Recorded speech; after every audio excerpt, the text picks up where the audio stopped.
And Mr. Bob Hawke. Mr. Hawke, could I ask you whether you feel a little embarrassed tonight at the blood that's on your hands? You're not improving, are you? I thought you'd make a better start to the year than that.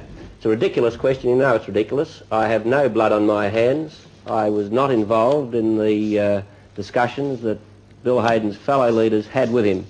I hope the standard of your questioning improves. Mr. Hawke, then how do you expect the electorate to believe that you were not party to the plotting that's been going on for the past fortnight? If it's a question, Mr. Carleton, of the electorate having to believe between your stupidity in such a question as that and my integrity, I have no doubt where their belief will fall. I have been in the public eye probably now for longer than just about any other figure. My integrity is recognised, and I'm telling you, and you can believe it or not in terms of whether you want to appear half smart as you look so bad at it. You can believe it or not. I'm telling you the facts. I was not involved in the discussions which Bill Hayden's fellow leaders had with him and which led to the decision that he made. That is clear and unequivocal. Did you know beforehand that those discussions were going on, Mr. Hawke, or they just suddenly happened out of the blue and you didn't know anything about it? Look, the question of one reading the paper is simple enough to inform you that they were happening. There was no consultation with me in terms of saying this is what is going to happen, what's going to be the result.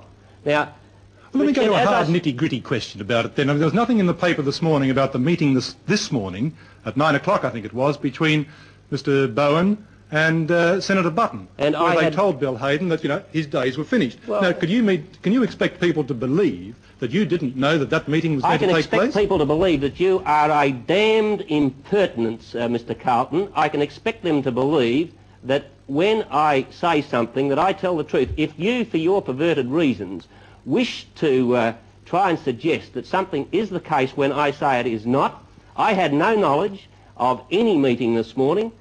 I had an indication yesterday that perhaps by the end of this week, Mr. Hayden may make a decision. When I went into that executive this morning, I had no knowledge whatsoever that he was making his decision. Now, Mr. Carleton, you can sit there with your silly quizzical face. You've got a reputation right around this country.